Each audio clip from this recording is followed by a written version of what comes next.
नमस्कार। आज मैं फिर आपके सामने उसी दौर की एक और घटना लेकर आया हूँ। उस दौर से मेरा मतलब, जैसा मैं बराबर आपको बताता आ रहा हूँ, उस ज़माने में जब मोबाइल फ़ोन नहीं थे, इंटरनेट नहीं थे, पब्लिक के पास भी नहीं थे, पुलिस के पास भी नहीं थे, पुलिस के पास कोई आधुनिक संसाधन नहीं था। विवेचना की वही पुरानी घिसी-पिटी परंपरा थी।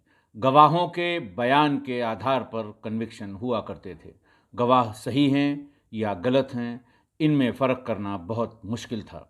जो ज़्यादा बड़ा, ज़्यादा दबंग, ज़्यादा पावरफुल होते थे, वो गवाह मैनेज करते थे। ये उस ज़माने की ही घटना है।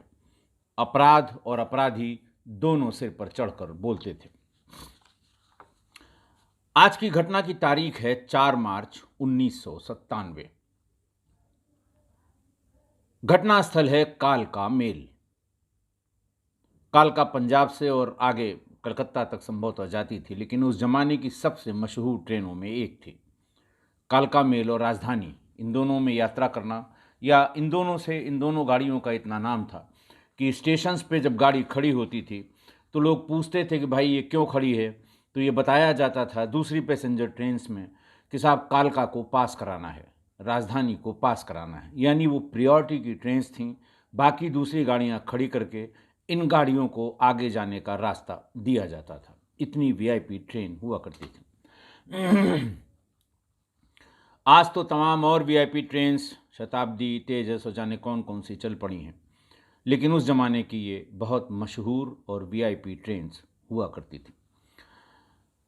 ये गाड़ी कालका से आ रही थी, आगे पटना की तरफ जा रही थी। मुगल सराय रेलवे स्टेशन जैसे ही इसने क्रॉस किया, अब तो उसका नाम बदल गया, उस ज़माने में ये मुगल सराय रेलवे स्टेशन ही हुआ करता था।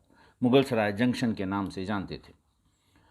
वहाँ से जैसे ही ये गाड़ी खुली, जिसको कहते हैं लोकल लैंग्वेज में, यानी चली, उसी समय दौड़कर उसमें 5-6 लोग या करीब 7 लोग AC2 के रिजर्व्ड कंपार्टमेंट में चढ़ गए। AC2 का रिजर्व कंपार्टमेंट था, उसमें चढ़ गए। ये सभी के सभी ट्रेन डकैत थे। एक डकैत एक तरफ के वो ट्रांसपेरेंट वाले बंद होने वाले दरवाजे के पास भीतर आकर खड़ा हो गया, और दूसरा दूसरे दरवाजे के पास भीतर आकर खड़ा हो गया। चारों दरवाजे उन लोगों ने लॉक कर दिए कि बाहर से कोई खोल न सके, भीतर से कोई भाग न सके।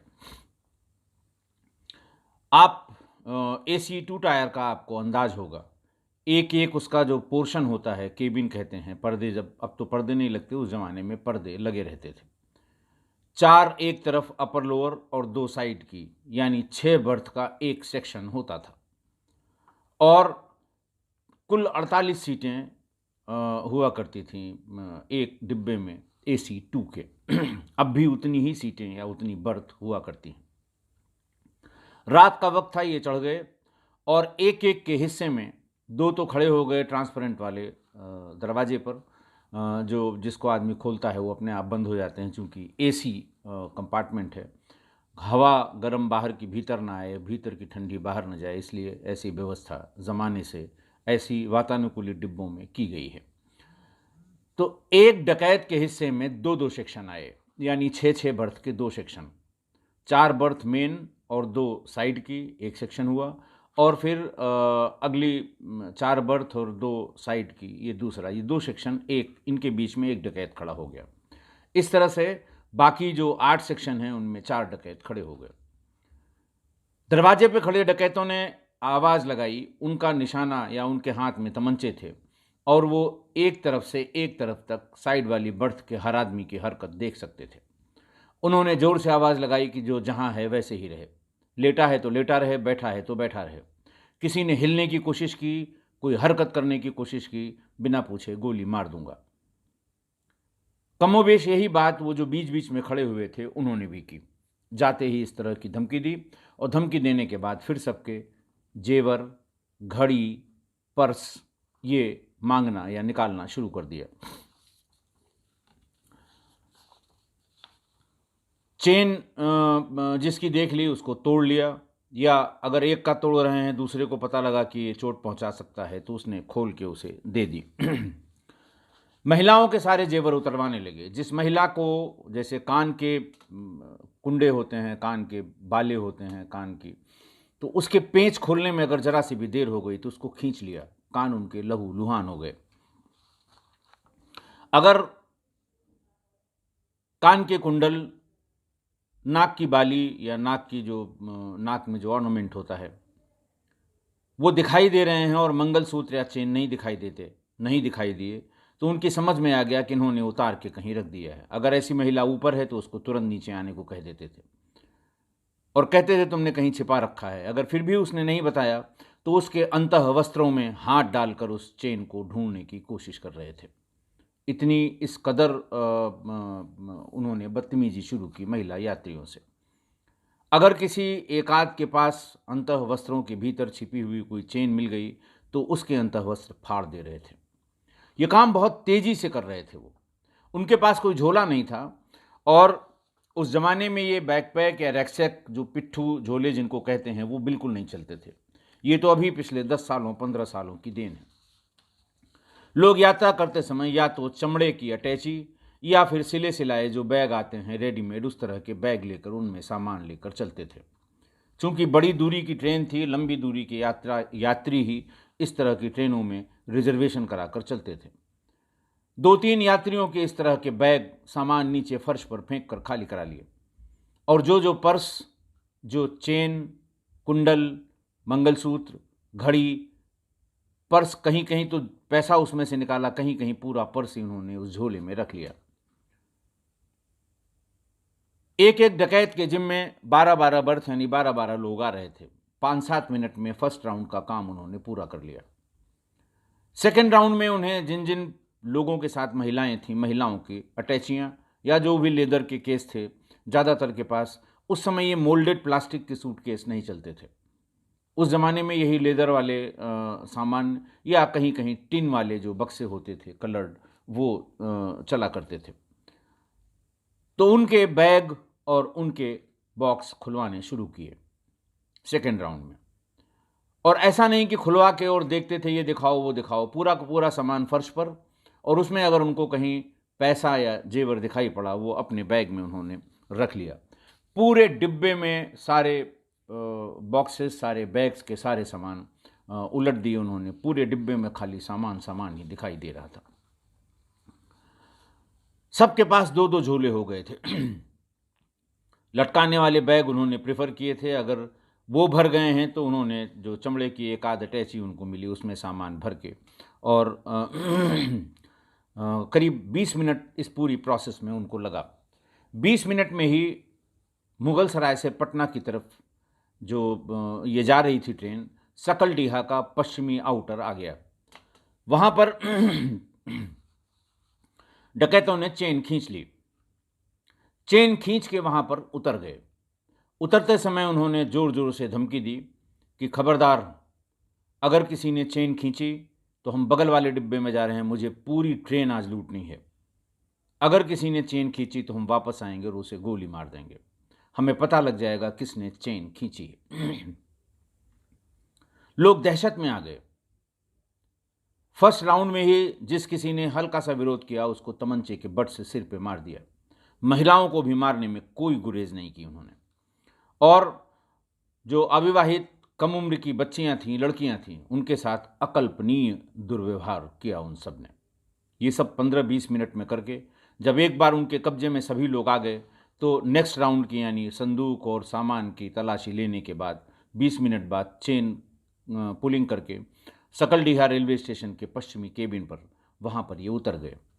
वहाँ से उतर के तुरंत बगल वाले डिब्बे में जो AC 3 टायर का डिब्बा था उसमें चढ़ गए। वहाँ उन्होंने लूटपाट शुरू कर दी। बीच के किसी सेक्शन में, क्योंकि उसमें तो 8-8 बर्थ होती हैं, 3-3 एक तरफ और 2 सामने की, 8-8 बर्थ होती हैं, तो 8 बर्थों मतलब, और 2-2 सेक्शन पर एक एक आदमी लगा था। बीच के किसी सेक्शन में महिला से उसने बदतमीजी शुरू की। उसके अंतः वस्त्रों में चेन को ढूंढने के लिए हाथ डाल दिया। वहां पर बैठे दिल्ली पुलिस के एक सब इंस्पेक्टर जिनकी उम्र 50 साल थी, नाम था अभय कुमार। कहीं कहीं अभय कुमार, किसी किसी पेपर कटिंग में, किसी किसी में अमर कुमार लिखा हुआ है, लेकिन मैं मान के चलता हूं उनका नाम अभय कुमार था। जैसे ही उसने उस महिला के अंतःवस्त्रों में हाथ डाला, अभय कुमार ने जोर से उसका प्रतिकार किया। उनका खबरदार, कोई बेइज्जती नहीं करोगे, तुमको जो वो मांग रही हैं वो दे रहे हैं, खबरदार अगर इस तरह की हरकत की। चूंकि उन्होंने ये बात बहुत ऊंची आवाज में की तो अगल बगल के सेक्शन में खड़े 2 डकैत भी वहां पर आ गए और तीनों मिलके उन इंस्पेक्टर अभय कुमार की तरफ झपटे। इंस्पेक्टर ने फौरन अपनी सर्विस पिस्टल निकाली और तीनों को एम करके गोली मार दी। एक के गोली सिर पे लगी, वहीं ढेर हो गया। 2 को और गोली लगी और वहां से वो भागे। बाहर की तरफ जाने के लिए भगदड़ मच गई। ये देखने के लिए और कितने बदमाश हैं, अभय कुमार बाहर गैलरी की तरफ आ गए, लेकिन भागते समय 2 बदमाशों ने उन पर गोलियां दाग दी और वो भी मौके पर गिर पड़े। वहीं उनकी मृत्यु भी हो गई।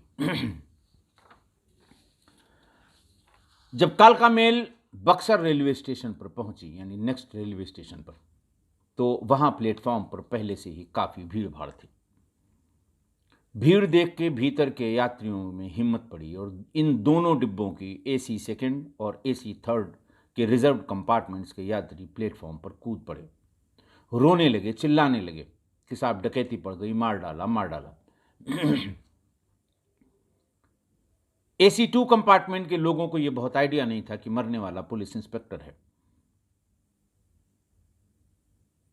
भीड़ जो प्लेटफॉर्म पे ट्रेन का इंतजार कर रही थी वो भी घबरा गई। थोड़ी देर में JRP के 1-2 सिपाही आए। भीतर जाकर देखा ट्रेन में 2 लाशें पड़ी थी। फौरन उन्होंने वायरलेस से जिला पुलिस को खबर की और आधे घंटे में जिला पुलिस भी आ गई। पूरे प्लेटफॉर्म को कॉर्डन ऑफ कर दिया गया। भीतर जाकर देखा गया, 2 लाशें मौजूद। एक के पास सर्विस पिस्टल उनके हाथ में थी और दूसरे के पास तमंचे थे। दोनों डेड बॉडीज को केबिन से बाहर निकाला गया, ट्रेन के डिब्बे से बाहर निकाला गया। उसका पंचायतनामा किया गया और पोस्टमार्टम के लिए वो डेड बॉडीज भेज दी गई। करीब 2 घंटे तक ट्रेन को डिटेन किया गया। तब तक सीनियर ऑफिसर्स, बक्सर के SP और बाकी लोग भी आ गए थे। गंभीर घटना थी। AC2 और AC3 कंपार्टमेंट में बैठे लोग, उन्होंने भी बाहर जाकर, जो रेलवे स्टेशन पर उस समय PCO की भरमार हुआ करती थी क्योंकि वही साधन था, उन लोगों ने अपने अपने लोगों को फ़ोन किया। ज़रूर उनमें कोई न कोई VIP रहा होगा क्योंकि अचानक से पुलिस की गतिविधि हड़कंप जैसी हो गई और बहुत ढेर सारे पुलिस वाले स्टेशन पर आ गए। एक एक आदमी से पूछताछ, हुलिया, इस तरह की बातें उन लोगों ने की और लोगों ने बताया कि साहब उन्होंने 3-4 गोलियां चलाई थीं जिनकी मृत्यु हुई है और उनमें से एक तो मौके पे ही मर गया, लेकिन गोलियां और बदमाशों को लगी हैं। गोली मार दी ये कह के वो भागे थे वहाँ से और ऐसा लगता है उनमें से एक तो चलती हुई गाड़ी में से कूद भी गया था। सारी बातें नोट करके फिर उसको बक्सर से आगे पटना के लिए रवाना किया गया। अगले दिन ही दूसरी बॉडी भी मिल गई। दूसरी बॉडी सकलडीहा रेलवे स्टेशन से करीब 25 मीटर की दूरी पर, सकलडीहा रेलवे स्टेशन की पश्चिमी केबिन के रेलवे पटरी से 25 मीटर की दूरी पर मिल गई। उसके पास 12-13 चेन, 2600 रुपये नगद, 2 देशी कट्टे, 2 प्रयोग किए हुए कारतूस और 10 कारतूस बरामद हुए। उसके पास तमाम और सामान, कागज पत्र भी बरामद हुआ। डायरियां बरामद हुई। पुलिस ने तफ्तीश आगे शुरू की। अभी न तो ट्रेन के भीतर वाले बदमाश की पहचान हो पाई थी, न बाहर वाले जो सकलडीहा पश्चिमी आउटर के पास मिला था उसकी पहचान हो पाई थी। जो इनके पास सामान मिला, टिकट मिले, डायरी मिले, कुछ रसीदें मिली, उनसे ये पता लगा कि 2 मार्च को ही ये सेकेंड क्लास के टिकट पर, टिकट नंबर 60, 43, 63 और 25, पहले आपको ध्यान हो कार्डबोर्ड के छोटे छोटे टिकट हुआ करते थे। एक खट खट वाली मशीन हुआ करती थी टिकट के काउंटर पर। जो टिकट देने वाला है, जो काउंटर पर बैठा हुआ है, वो उसको उसके सॉकेट में जोर से खट से आवाज़ करता था और उसमें वो डेट छप के आ जाती थी। और उसके ऊपर काले रंग से टिकट का नंबर भी लिखा होता था। उस ज़माने में क्राइम की इन्वेस्टिगेशन में टिकट पर छपे ये नंबर बहुत काम आते थे। कहाँ से चला है, किस विंडो पर इसने टिकट लिया, ये सारी बातें रेलवे से पता लग जाती थी। थोड़ा समय तो लगता था लेकिन पता लग जाती थी। तो ये पता लगा कि ये पटना से मुगल सराय रात में किसी ट्रेन से आए और मुगल सराय के अलग अलग एक होटल में अलग अलग नामों से 3 कमरों में रुके। अगले दिन कोई उसमें सुबह 8 बजे, कोई 10 बजे वहाँ से निकल गया। इन्होंने चेकआउट कर दिया वो होटल जो इन्होंने मुगल सराय में लिया था। फिर वहाँ से इनके पास बस का एक टिकट मिला जो मुगल सराय से विंध्याचल का था। ऐसा लगता है ये लोग वहाँ सब गए, वहाँ इन्होंने विंध्यवासिनी माँ के दर्शन किए। दर्शन करने के बाद उसमें कुछ चुनरी और नारियल इन सब के भी पैसे का हिसाब एक डायरी में लिखा था। तो इसी से अंदाज़ लगाया गया कि वहाँ ये लोग फिर दर्शन करके वहाँ से लौटे और फिर इन्होंने ये पूरी प्लानिंग की। प्लानिंग करने के बाद टिकट लेकर फिर ये मुगल सराय रेलवे स्टेशन से चढ़े। मृतक डकैत के पास दूसरे दर्जे का यानी सेकंड क्लास का टिकट नंबर 969443 मुगल सराय से पटना तक लिया गया, मिल गया था। चढ़ने के बाद ये पूरी वारदात की।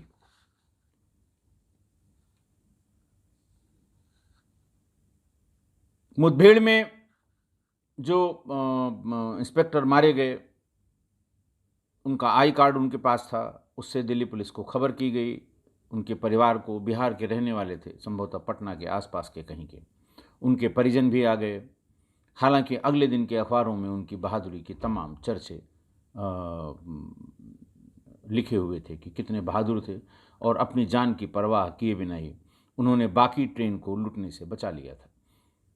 क्योंकि बक्सर रेलवे स्टेशन तक अगर वो जिस लिहाज से 20-20 मिनट में, 25 मिनट में एक डिब्बा लूट रहे थे, ये सारे रिजर्व्ड एसी कंपार्टमेंट कम से कम 5 ये बक्सर पहुंचने से पहले तक लूट चुके होते। जाने किस किस के साथ क्या क्या किया होता।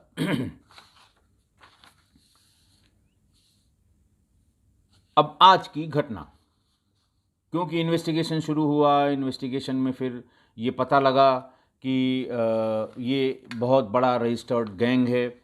इनके जो गैंग लीडर हैं 2, वो पहले ही पकड़े जा चुके हैं, जेल के भीतर बंद हैं और इनकी शिनाख्त भी बाद में हो गई। राजेश कुमार उर्फ गुड्डू और अभय कुमार सिंह, इन 2 डकैतों के नाम थे। ये लिस्टेड गिरोह था ट्रेन डकैतों का और इनके जो बॉस थे, इनके जो गैंग लीडर थे, इस गिरोह का जो सरगना था, वो वर्तमान समय में उस दिन, जिस दिन की घटना है, उस दिन वो जेल में बंद था। आज की घटना विभत्स, डेयरिंग और उस समय की, उस कालखंड की, उस टाइम पीरियड के अपराध की जो स्थिति थी, उसको बताने के लिए पर्याप्त है। कालका मेल का वातानुकूलित डिब्बा, AC 2 और AC 3 श्रेणी वाला। उस जमाने के हिसाब से इन डिब्बों की यात्रा सबसे महंगी यात्रा मानी जाती थी। अपर मिडिल क्लास या उच्च वर्ग का आदमी ही इससे यात्रा कर सकता था या करता था, क्योंकि वही लोग इसको अफोर्ड कर पाते थे। उस समय जो परचेजिंग पावर थी पब्लिक की, चाहे वो किसान हो, चाहे मिडिल क्लास या लोअर मिडिल क्लास का आदमी हो, सामान्य व्यक्ति हो या मजदूर हो, वो जनरल डिब्बे में और थोड़ा सा जो ऊपर है वो जनरल के रिजर्व कंपार्टमेंट में ही जा पाता था अगर लंबी दूरी उसको जानी है। सामान्य के जो रिजर्व कंपार्टमेंट 3 टायर के होते हैं उसी में लोग जा पाते थे और ये जो है ये अलग क्लास के लोग इसमें यात्रा करते थे। और लंबी दूरी की ट्रेनों में इस क्लास के लोग जब जाते थे तो इनके पास ज़्यादा पैसे की संभावना डकैतों को आकर्षित करती थी। दूसरा आकर्षण डकैतों का या दूसरा टारगेट इसलिए भी था कि ये लोग चूँकि हायर मिडिल क्लास के या थोड़े उच्च वर्ग के होते थे, पढ़े लिखे भी होते थे, तो उनसे प्रतिरोध की क्षमता, अपोज करने की क्षमता की संभावना बहुत कम हुआ करती थी। ये उनका एक्सपीरियंस था, क्योंकि वो ट्रेन डकैत अलग अलग ट्रेनों में डकैती करते रहे हैं। मैंने बताया उनका एक पंजीकृत गैंग भी था। सबसे कम प्रतिरोध वाली, सबसे कम मेहनत वाली और सबसे ज़्यादा माल मिलने वाली ट्रेनों के इस तरह के डिब्बे हुआ करते थे। ऐसा जो गैंग्स के चार्ट हम लोगों के पास और गैंग्स के डिस्क्रिप्शन थे, उसमें इस बात का उल्लेख किया गया था। डकैत कितने बेखौफ थे, इसका अंदाज़ा आपको लग ही गया होगा कि हिम्मत देखिए, AC2 लूटने के बाद चेन खींचकर उतरना और बगल के डिब्बे AC3 में चढ़ जाना। ऐसा लगता था न उन्हें कानून का डर है, न पुलिस का डर है, किसी का डर नहीं है, कोई भय नहीं है। कोई मोबाइल नहीं था कि लोग बाहर से कम्युनिकेट कर पाते, कम्युनिकेशन का कोई साधन नहीं था। ट्रेन के बाकी डिब्बों के यात्रियों या पुलिस को खबर तभी लगी जब मुगलसराय से शुरू हुई ये घटना पुलिस की गोली या इंस्पेक्टर की गोली से मरने वाले लोगों के बाद भी किसी को पता नहीं लगी, और जब बक्सर रेलवे स्टेशन पर गाड़ी पहुंची तब लोगों को पता लगा कि ऐसी घटना इसी ट्रेन में हुई भी है। कम्युनिकेशन की खराब हालत या कम्युनिकेशन में मोबाइल का न होने का परिणाम ये था उस कालखंड में, उस दौर में, उस ज़माने में। 24 साल पहले हुई इस घटना में जो लोग इसका शिकार हुए होंगे वो ताज़िंदगी इस घटना को भूल नहीं पाएंगे, कभी नहीं भूल सकते।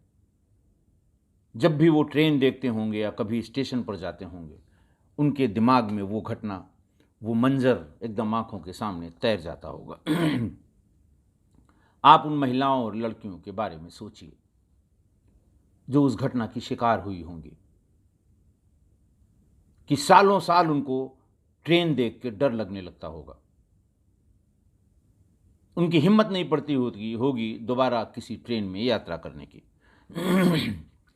क्योंकि वो दौर था कि अगर महिलाएं या लड़कियां, खासकर अविवाहित लड़कियां, ये जिक्र कर दें कि हम उसी डिब्बे में थे जिसमें ट्रेन डकैती पड़ी थी, तो उनकी शादी होनी मुश्किल हो जाती थी। लोग ये मान के चलते हैं कि डकैतों ने ज़रूर इसके साथ कुछ किया होगा। ये ऐसा ख़राब दौर था उस ज़माने का। और ऐसा भी नहीं था कि ये एकमात्र घटना थी। उस दौर में हर 4-6 महीने पे कोई न कोई बड़ी ट्रेन डकैती हुआ करती थी। कल की जो घटना मैंने बताई थी उन्नाव की, जिसमें भांजे ने अपनी मामी सहित 5 महिलाओं की हत्या कर दी पैसे के लिए, उसके कमेंट बॉक्स में एक अजीब सा प्रश्न मुझे पढ़ने को मिला। उसमें यह कहा गया है, आप भी देख लीजिएगा, कि साहब घटना तो उन्नाव की थी, आपसे क्या मतलब, और इस घटना में आपका क्या रोल था।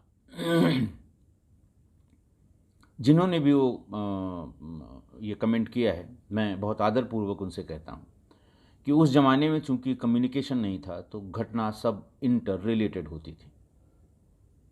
बगल का ज़िला था, 25 किलोमीटर दूर था, डकैतों ने वहाँ ये घटना की थी, ऐसा शुरू में माना गया। डकैत चल के हमारे यहाँ जो सबसे पास का थाना है बंथरा, वहाँ भी डकैती डाल सकते थे, हमें उसे प्रिवेंट करना था।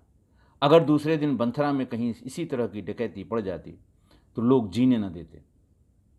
अखबार वाले बिल्कुल चीथड़े कर देते पुलिस के कि कल वहाँ घटना थी, पुलिस ने क्या किया, क्यों नहीं पुलिस ने चेकिंग की, क्यों नहीं रात का पहरा लगाया गया, क्यों नहीं धरपकड़ की गई। पुलिस की लापरवाही में फिर इतनी जानें चली गईं। तो उस दौर में अगल बगल के ज़िलों में, दूर ज़िलों में भी अगर इस तरह की कोई घटना होती थी जिसका कोई न कोई प्रभाव या दुष्प्रभाव लखनऊ पर पड़ सकता था, तो उसमें सब लोग इन्वॉल्व होते थे। जैसे आज जो मैंने घटना का जिक्र किया है, ट्रेन डकैती का। डकैती का पता जैसे ही बक्सर में लगा, बक्सर से जीआरपी उत्तर प्रदेश की गवर्नमेंट रेलवे पुलिस को वायरलेस से सूचना दी गई, सब जगह अलर्ट हो गया, लखनऊ में भी अलर्ट हुआ।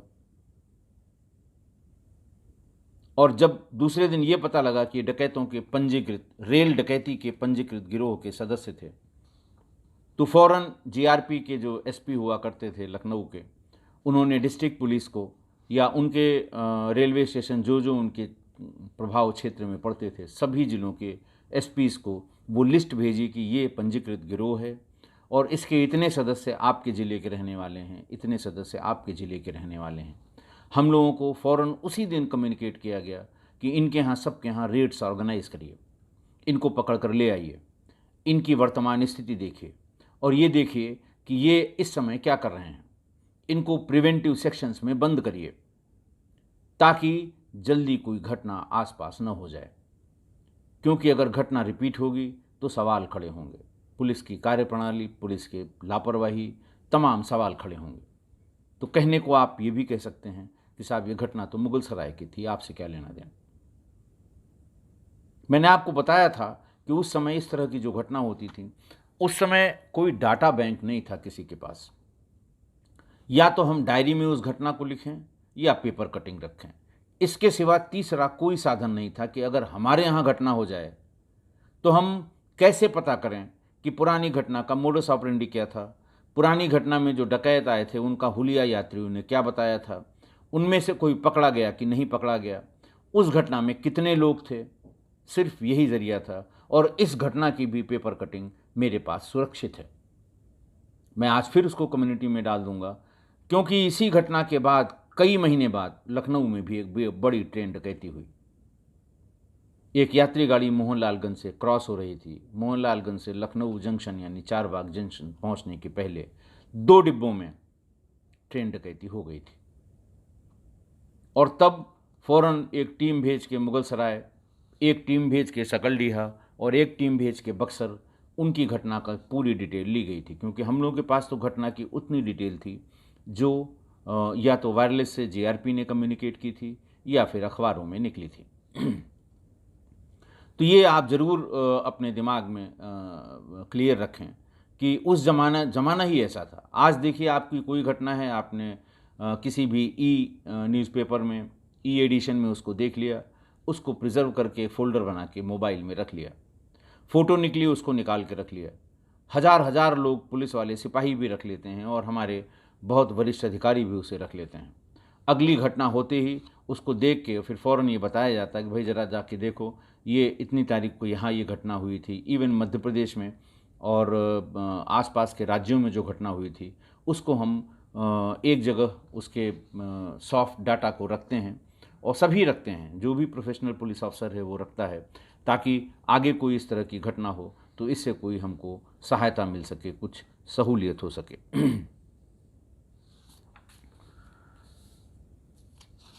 मोबाइल फ़ोन आने के बाद, जैसे 97-98 में उत्तर प्रदेश पूर्वी में आ गया, थोड़ा आगे पीछे मध्य प्रदेश में आया, तो जब धीरे धीरे मोबाइल आने लगे, लेकिन शुरू में इतने महंगे थे कि 2000-2001 तक ये सामान्य आदमी के पहुंच के बाहर था। फिर एक स्लोगन आया, कर लो दुनिया मुट्ठी में, रिलायंस का, और उनके वो सस्ते सेट और फ्री की कॉल आ गई और अचानक 2003, 4 और 5 में सामान्य आदमियों में सबके हाथ में मोबाइल फ़ोन आ गया। तो 2005 से और 2010 के बीच में ये ट्रांजिशन पीरियड था। उस ज़माने में जो ट्रेन डकैतियाँ हुई, किसी ने भी, किसी एक व्यक्ति ने, 2 व्यक्ति ने ट्रेन के भीतर से ही कम्युनिकेट कर दिया पुलिस को कि साहब डकैती पड़ रही है। आगे कहीं न कहीं पुलिस ने घेराबंदी की और ट्रेन डकैतों से मुठभेड़ें हुई। 2005 से 2010 के बीच में पूरे देश में ट्रेन डकैतों से मुठभेड़ हुई और बहुत बड़ी संख्या में ट्रेन डकैत मारे गए। उसके बाद ये घटनाएं बहुत कम हो गई हैं। रेयरेस्ट ऑफ रेयर केसेस में, बहुत रिमोट, कहीं किसी यात्री गाड़ी के एक आध डिब्बे में 1-2 बदमाश किसी का 100 रुपये, 200 रुपये, 400 रुपये ले लें तो ले लें, और जहाँ स्टेशन की दूरी ज़्यादा हो, ज़िले के पुलिस की दूरी ज़्यादा हो, 10 मिनट में अपना लूट के चल दें तो हो जाए। लेकिन इस तरह की डेयरिंग डकैती राजधानी में, कालका में, शताब्दी तो बाद में आई है, और तमाम फरक्का में, तिनसुकिया चलती थी उस ज़माने में, जो पुरानी गाड़ियाँ थीं, और पुरानी गाड़ियों में बहुत डकैतियाँ हुआ करती थीं। ये डकैतियाँ अब बंद हो गईं। एकदम बंद तो नहीं हो गई, लेकिन बहुत कम हो गई, बहुत कम सुनाई देती हैं। सन 2000 के बाद की पैदाइश की जनरेशन खुश नसीब है। कि वो मोबाइल और इंटरनेट के दौर की पैदाइश है उनकी, और इस तरह की घटनाएं वो सिर्फ किस्से कहानियों में सुनते हैं। लेकिन फिर भी सतर्कता की ज़रूरत है। अपने फादर, ग्रैंडफादर, ग्रेट ग्रैंडफादर जो भी होंगे इस समय, उस ज़माने की जिन्होंने क्राइम देखा होगा, देखिए ये जो ट्रेडिशनल क्राइम था, जैसे ट्रेंड कहती,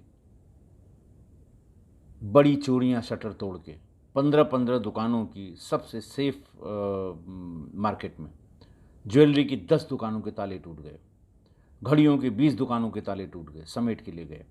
इन सब को पंजीकृत गैंग इनका बनाया गया था, और इन सब के पेटेंट वकील हुआ करते थे हर जगह। अगर आप उसको ढूंढ ढांड के पकड़ के ले आएंगे, वो वकील, उस ज़माने में जो क्रिमिनल लॉयर्स थे वो बड़े फेमस होते थे, क्योंकि वो जो दांव पेंच था, गवाह खड़ा करना, गवाह के गवाही दिलवाना, झूठे गवाह खड़ा कर देना, झूठी जमानत डलवा देना, ये सब अदालत के भीतर गवाहों और दलालों के बीच का जो काम था, ये उस ज़माने के क्रिमिनल लॉयर्स किया करते थे।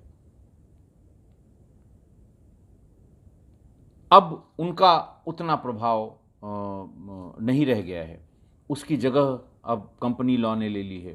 कंपनी लॉ के जो एक्सपर्ट्स हैं, सिविल के जो एक्सपर्ट्स हैं, और जो सर्विस मैटर के एक्सपर्ट्स हैं, ये ज़्यादा बड़े वकील हुए हैं। लेकिन उस ज़माने में सिर्फ और सिर्फ वकील वही माना जाता था जो क्रिमिनल प्रैक्टिस करता था, क्रिमिनल लॉ का, जो क्राइम के केसेस डील करता था कोर्ट में, वो सबसे बड़ा वकील माना जाता था। और हर तरह के गिरोह के सेट पेटेंट लॉयर्स हुआ करते थे, वो आज भी हैं।